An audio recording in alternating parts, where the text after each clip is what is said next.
Assalamualaikum warahmatullahi wabarakatuh. Balik lagi ke channel gua Puja Rosandi. Gimana kabar kalian pada bulan Januari ini? Semoga kita semua tetap dalam lindungan Allah Subhanahu wa taala dan dijauhkan dari mara macam bahaya. Jadi gua hampir 1 bulan gua enggak melakukan ngebit ya, karena pada saat sebelum tahun baru atau akhir tahun kemarin gua pulang kampung. Ya rencananya gue cuman pulang kampung itu cuman 1 minggu, tapi kendalanya gua sakit. Yang sakitnya itu memang nggak bisa, bener-bener nggak bisa pulang ke Tangerang lagi, yaitu gua jadi akhirnya gue melakukan istirahat selama hampir 1 bulan.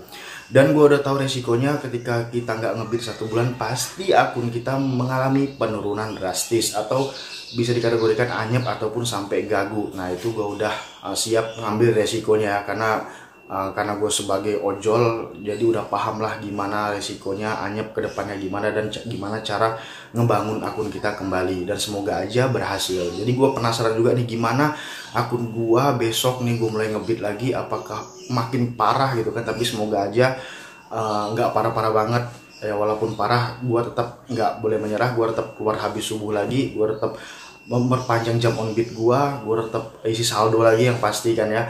Jadi gue doain semoga kalian yang anyep itu cepat berkembang, dan semoga juga akun gue juga bisa mengalami perubahan yang drastis, yang mungkin besok anyep jadi cepet dia gacornya lagi ya. Nah di video kali ini gue bakal coba sharing sama kalian dan membahas, karena banyak ada beberapa juga peraturan-peraturan terbaru di tahun 2021 ini pada sistem Gojek saat ini ya. Jadi banyak peraturan lagi, banyak gini lagi, tapi di samping itu walaupun banyak peraturan, semoga aja banyak juga orderan yang didapatkan oleh rekan-rekan driver seperti kita ini. Jadi yang pertama, karena akun gue nih off selama hampir 1 bulan, jadi yang pastinya gue nggak melakukan penyemprotan dong, pasti akun gue off. Jadi pada hari ini gue melakukan penyemprotan, dan di versi gue langsung update yang terbaru ya 1.6 itu ketika kita melakukan penyemprotan itu disarankan membawa KTP, identitas, dan SIM ya. Jadi banyak juga yang mungkin driver-driver bertanya apakah membawa identitas SIM dan KTP ini untuk menyaring akun-akun joki atau gimana pun. Nah di sini gue kurang paham juga karena gue juga baru melakukan ngebit. Tapi setelah gue tanya-tanya sama DSU-nya ya, penyemprotan langsung, untuk apa sih gunaan bawa ini gitu kan. Yang pasti kalau akun-akun bodong ataupun ada driver yang pernah beli akun tapi orangnya udah nggak tahu kemana gitu kan, yang pasti kemungkinan besar dia tidak bisa melakukan penyemprotan karena nggak ada SIM dan KTP si pemilik akun, ataupun nggak bisa minta tolong disemprotin gitu kan. Karena memang Gojek sendiri memberi peraturan bahwa akun joki itu dilarang gitu kan, harus memakai akun masing-masing atas nama sendiri. Tapi tidak menutup kemungkinan juga karena banyak luar sana driver, bahkan kawan-kawan gue pribadi juga banyak yang pakai akun joki. Gue tidak menyalahkan siapapun, yang pasti selagi mereka joki untuk menafkahi keluarganya atau mencari penghasilan di Gojek ini, ya gue tetap ngedukung apapun itu. Pada dasarnya untuk apa sih kegunaan bawa KTP dan SIM itu, sebenarnya gue nanya itu yang pasti untuk melihat bahwa SIM kita tuh masih hidup atau enggak gitu kan. Jadi kalau seandainya SIM kita mati, kemungkinan besar nggak bisa. Tapi coba kalian yang sudah melakukan penyemprotan pada saat SIM-nya mati, apakah masih tetap boleh melakukan penyemprotan atau tunggu kalian menghidupkan atau memperpanjang SIM-nya lagi? Coba tulis di kolom komentar bagi kalian yang SIM-nya mati itu seperti apa, DSU-nya menyarankannya seperti apa gitu, atau kalian nanti suruh memperpanjang dulu baru balik lagi ke penyemprotan, atau masih bisa disemprot gitu kan, masih bisa di scan barcode. Untuk kalian yang akun joki, mungkin akun jokinya nggak bodong atau masih punya keluarga sendiri atau gimana, gak usah panik. Selagi kalian benar ataupun memang bertanggung jawab penuh gitu kan, bisa mempertanggungjawabkan apa kerjaan kalian, itu nggak perlu panik. Yang pasti kalian insya Allah masih bisa menggunakannya gitu kan, karena SIM ini menurut gua sih untuk mendeteksi SIM yang mati atau enggak. Tapi untuk lebih amannya, semoga kalian semua bisa mendapatkan akun-akun atas nama sendiri ketika kalian nanti ada pembukaan pendaftaran Gojek gitu kan. Yang kedua juga mungkin kalian semoga aja bisa mendapatkan pekerjaan yang lebih baik daripada Gojek ini. Dan selanjutnya adalah penjualan GoPay ya.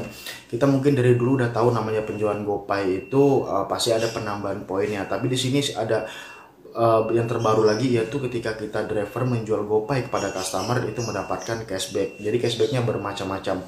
Yang pasti penjualan GoPay kita tuh minimal 25.000 ke atas gitu ya, baru kita mendapatkan poin dan cashbacknya. Nah pada saat sekarang ini ternyata Gojek tidak memberikan poin saja gitu kan, tapi memberikan cashback kepada driver langsung melalui dompet saldo kita. Jadi tergantung penjualannya, kalau 25.000 kemungkinan cashbacknya 2.000 atau berapa gitu nggak salah ya. Nah kalau ada customer ngisi GoPay 100.000 ke atas, itu kita bisa mendapatkan cashback sebesar mungkin 5.000 atau berapa kalau nggak salah gua bacanya kemarin itu. Jadi banyak juga di luar sana driver-driver yang bertanya apakah maksudnya jual GoPay ini bisa membuat akun kita menjadi gacor atau tidaknya. Nah, itu yang baik lagi, kalau masalah gacor atau pendapatan itu baik lagi ke rezeki kita masing-masing dan gimana kinerja kita di lapangan. Tapi kalau menurut gue pribadi itu sih bisa aja sih buat kita gacor tuh, kemungkinan ada. Ini menurut gue pribadi ya, gue juga nggak bisa membilang ini bahwa pendapat gue ini 100% benar, enggak. Tapi ada beberapa faktor yang menurut gue itu kemungkinan ketika kita aktif menjual GoPay setiap harinya, kenapa bisa membantu pendapatan kita menjadi gacor gitu kan. Kemungkinan besar pertama, yang kalau kita aktif jual GoPay pasti sistem membaca akun kita ini aktif jual bertransaksi GoPay gitu kan. Jadi kalau kita aktif namanya GoPay itu kan pasti bisa menguntungkan perusahaan juga kan, pasti kita juga yang namanya sistem prioritas ini kemungkinan besar kita mungkin diutamakan mendapatkan orderan. Tapi balik lagi, di mana area ngebit kita, tempat ngebit kita tuh ada orderan atau enggaknya gitu kan. Kalau kita aktif jual GoPay tapi di area kita ngebit nggak ada orderan, ya percuma, gimana kita mau mendapatkan orderan toh. Nah maka dari itu carilah tempat ngebit yang ramai. Terus yang kedua juga, masalah jual GoPay ini bisa gacor atau enggak, kemungkinan bisa. Karena kenapa? Karena ketika kita menjual GoPay kita mendapatkan poin tambahan, yaitu setengah poin gitu kan.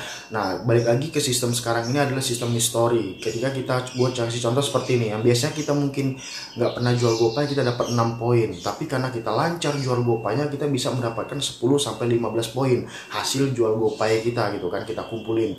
Yang kalau memang marketingnya bagus, penjualannya bagus, atau ngelobi customer supaya beli GoPay kita bagus, ya kemungkinan bisa mendapatkan seperti itu. Jadi kalau terbiasanya poin kita mendapatkan 10-15 poin juga kan, itu berpengaruh ke pendapatan kita gitu kan. Nah, dalam arti histori kita biasa 10-15 poin. Nah kalau berhasil mempertahankan 2 minggu berturut-turut seperti itu, kemungkinan besar akun kita bakal bisa gacor gitu kan. Nah di situ gue berpendapat seperti itu.